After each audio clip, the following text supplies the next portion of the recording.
Welcome, Jet fans, to another episode of the Jets Life podcast. Today, we're going to talk about the upcoming game against the Miami Dolphins and the road to victory and what that's going to take to improve to 3-2, our first winning record since we started off 1-0 in 2018, the Sam Darnold debut. So a lot of good things coming out of the first quarter of the season. Jets are 2-2, and we did that without our starting quarterback for most of that. He did come back against the Pittsburgh Steelers and led a great comeback win. um, and leaves a lot to improve on, but definitely good. The arrows pointing up for Zach Wilson after a great fourth quarter in that game.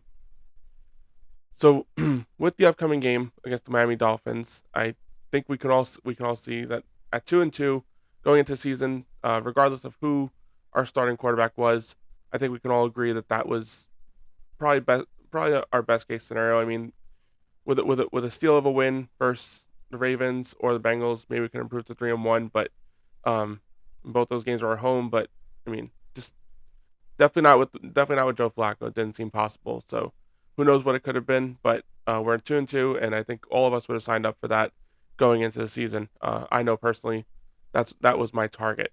But I think when we go into the season, we did look at that first quarter of the season versus the AFC North, and we all kind of looked at that. But me personally, I kind of looked at that first 5 game stretch, especially with this game against Miami coming up.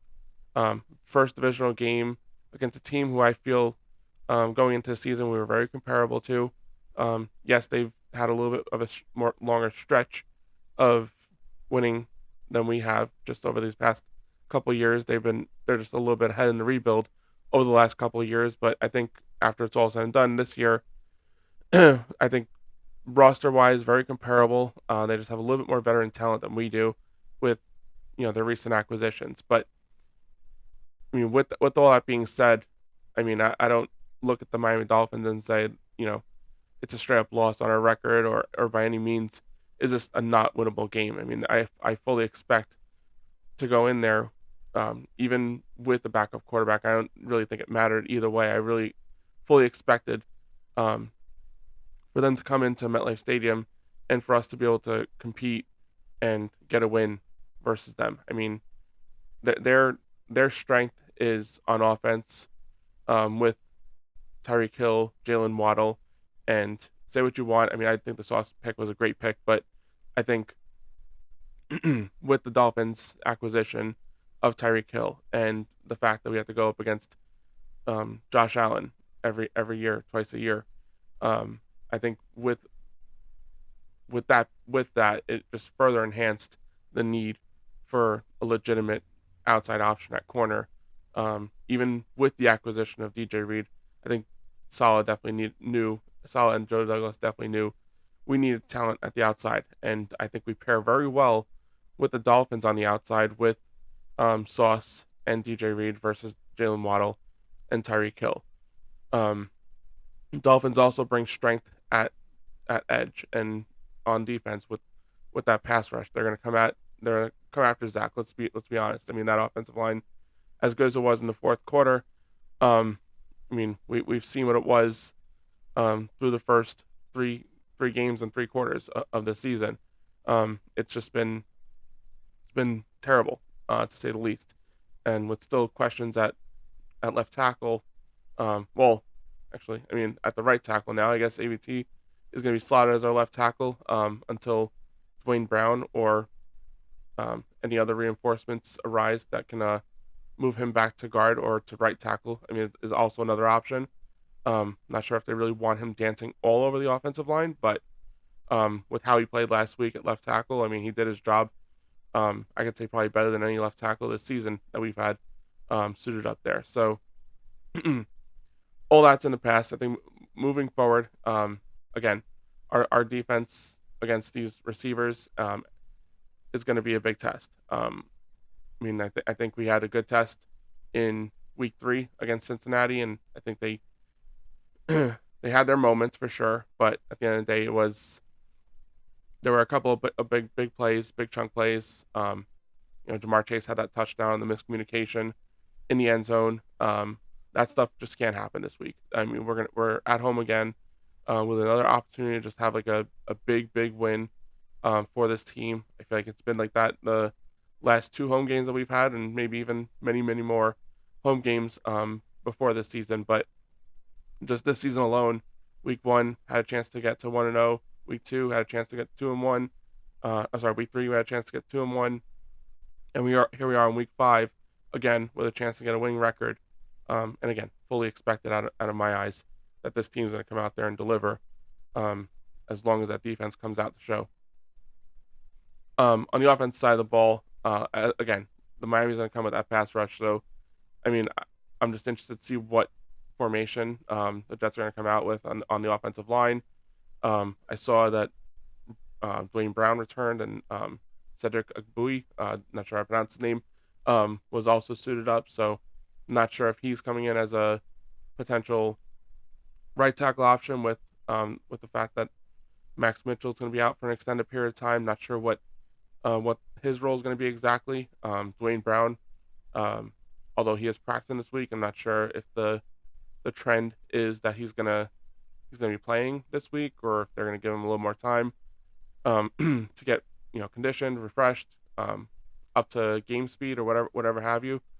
But with all that being said, I mean the offensive line needs to kind of have some sort of stability, some sort of. I mean, I feel like every week we've been shuffling out a different offensive line to go into these games. So it'd be nice to get a consistent run here of a few games, especially down this stretch over these next 5 games. I mean, this is a really critical stretch coming up with the Dolphins versus the Packers versus Denver, which we saw what they did last night. It was not pretty at all. End up getting a loss at home, and we play them at their place in a couple weeks. I don't really see a reason why that's not a winnable game. Then following that against the Patriots, and then obviously the Bills after that. So next 5 game stretch is very critical. So it'd be nice to have that offensive line, or at least some identity to the front 5 going into those games. So, with all that being said, I think that we, all understand what's in front of us with the Dolphins. Robert Saleh, if any of you watched One Jets Drive, which I believe most of you have, he talks about these division games and how we've gone 0-12 over the last couple of years, 0-6 in his tenure. That's just not acceptable. Not acceptable at all. I mean, we're not playing in what everyone believed the AFC West was going to be this year. I mean, the AFC East, yes, we've had the Patriots. Dolphins have been trending upwards, and the Bills obviously are, Super Bowl favorites this year. But with that, I don't think that there's any reason why we, can't start getting wins now. Especially like I said, Dolphins very comparable to our roster. Patriots seem to be on a decline trajectory, like really like on a decline, especially with Mac Jones out. They're onto a 3rd-string quarterback. So I think going into this Dolphins game, let's get that defense going. Cover those receivers. Do not let them get away.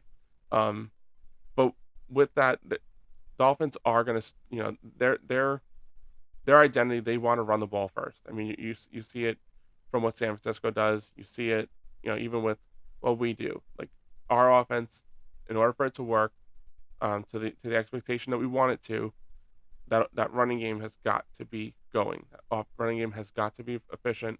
It's got to be moving. Everything's got to be working on the running game. And then play action is usually where you get your big plays down the field. And that's exactly what Miami's been most of the season. That Baltimore game was a little bit of an outlier. They got behind, and through a few deep plays to Tyreek Hill, and Jalen Waddle made a few plays, and that turned the game around. So we've got to stop the run and get them to a one-dimensional area. And I think if we do that, DJ Reed, Sauce Gardner, I know we don't play a lot of man on 1st and 2nd downs, but they've got to pair up with these guys as much as possible, because you get these guys going into the middle of the field versus linebackers versus safeties. It's just not going to be a pretty sight. So we got to it's going to be a big test for these young corners to come out there and compete with probably one of the better wide receiver combos in the league right now. And with this offense, I mean, we saw a lot from Zach in week 4 against Pittsburgh, and you would just like to see, you know, what is he? Is he the first 3 quarters, which I don't believe. I think that was just a matter of rust, a little bit of, you know, kind of just first game action since preseason, and even preseason is its own different level of game action. Um, so I mean, maybe it took him a few quarters to kind of get acclimated, but I mean, he was doing the Zach stuff. I mean, he was when pressure was building, he was evading the pocket. But what I did see out of him, um, when I rewatched the game, when he was leaving the pocket, it wasn't so much of what we saw in his rookie year. It wasn't like more of a like he would leave the pocket way too soon. I feel like in his rookie year. Now I felt like he was standing there waiting, and as the pocket started to shrink, is when you started noticing Zach kind of slowly getting out, like in more of a his eyes were still downfield. He was more just trending in the opposite direction of the pressure. And I mean, for the most part, it worked. I mean, he was only sacked one time, and that was just, that was just a bad play by Max Mitchell. A good play by the edge rusher. Kind of got pushed Max Mitchell off the ball, got inside. Zach didn't have a chance. There was no escaping that one. It would have taken something crazy for him to get out of that one. But for the rest of the game, it was evading pressure, getting out, keeping his eyes downfield, and being smart with the football for the most part. Throwing the ball away, getting it out of there. He did have those couple of interceptions. We can't have that this week. Got to just make sure that everyone's doing their job. The receivers. I feel like on the first interception, there were 2 receivers in the same area, which allowed the the corner covering more to get off the ball and be almost a third defender in that window to Jeff Smith. So not sure what happened there. May have been a bad route on Moore's side because it looked like the intention was for Jeff Smith to be that to go cross field and would have been a nice play. It did look like an overthrow, but if you kind of slow it down a little bit, that corner got in the way. Maybe it's a big play there. So I mean, another miscommunication. Maybe that's one of the 5 to 7 that Robert Saleh was talking about throughout a game. That was one on the offensive side of the ball.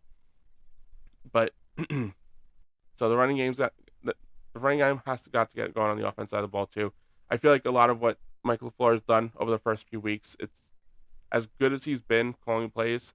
Um, it's just been. I noticed. I mean, it had me pulling the hair out of my head in the Pittsburgh game. It was a lot of just first down runs that were going absolutely nowhere.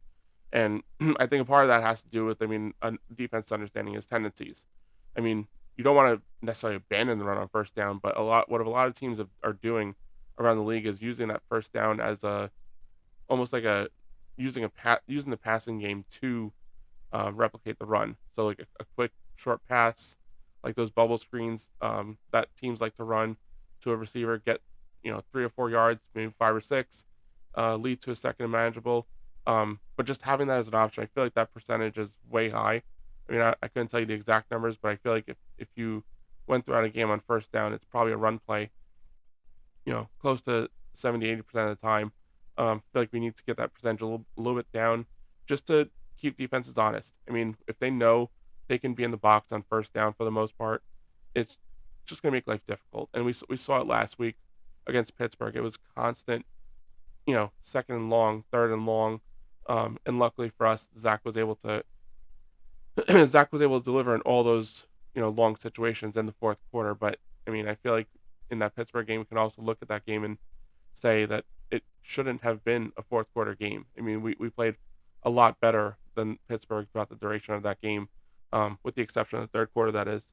Um, but we start getting in second and manageables, third and shorts, so on and so forth. I think the playbook is wide open, got a lot more options, and Zach and this running game can be really effective. Brees Hall's been fantastic. Michael Carter has, continued to progress, although he's getting a little bit less of the share of the carries right now, which was expected at some point in the season. You don't draft a running back in the second round unless you expect that guy to eventually become your top running back. Um, but we have the skill players on this team to really be able to take advantage of huge offensive series where we can have those short to intermediate first down routes available to us.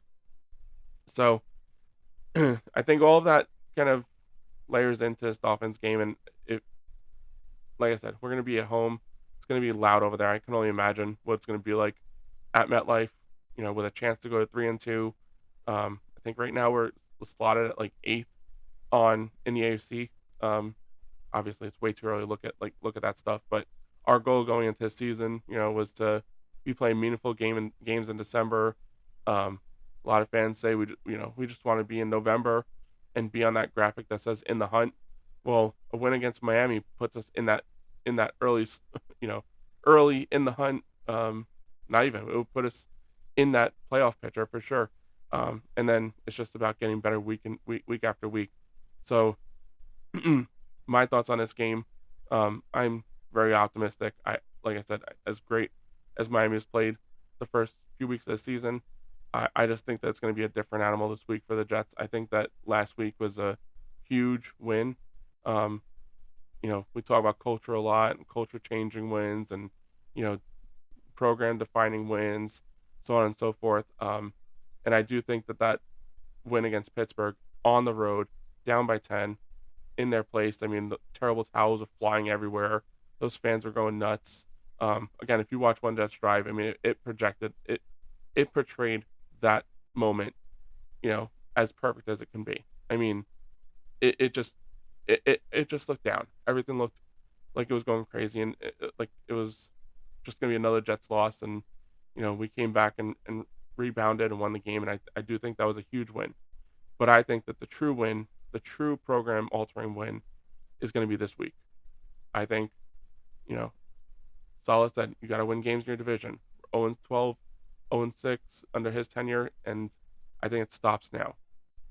I think we're gonna put the Dolphins, in a position I don't think they've really seen this season yet, and against those receivers, they feel like they had those receivers. I think our corners are going to come in and play a hell of a game.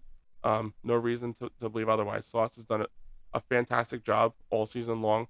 DJ Reed's been great. Michael Carter, I mean, can't discount what he has been over the past couple of years as a slot corner, and he just seems like he's gotten better this year, which is a huge positive sign for this team.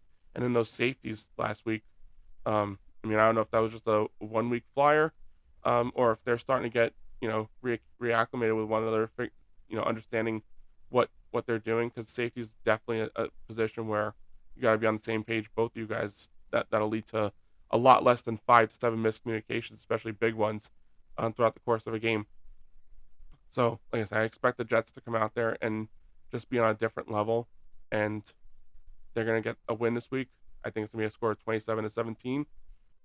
Zach's going to have another great week this week. I think it's just growing from what he did last week, and I mean, we'll see. I mean, this has got to be the week that we get above 500 and start to progress in that next stage of the rebuild. And this is where it's at. Season's in front of us, but it starts in week 5. Thank you for watching. If you haven't already, please like and subscribe to the channel, and thank you for joining.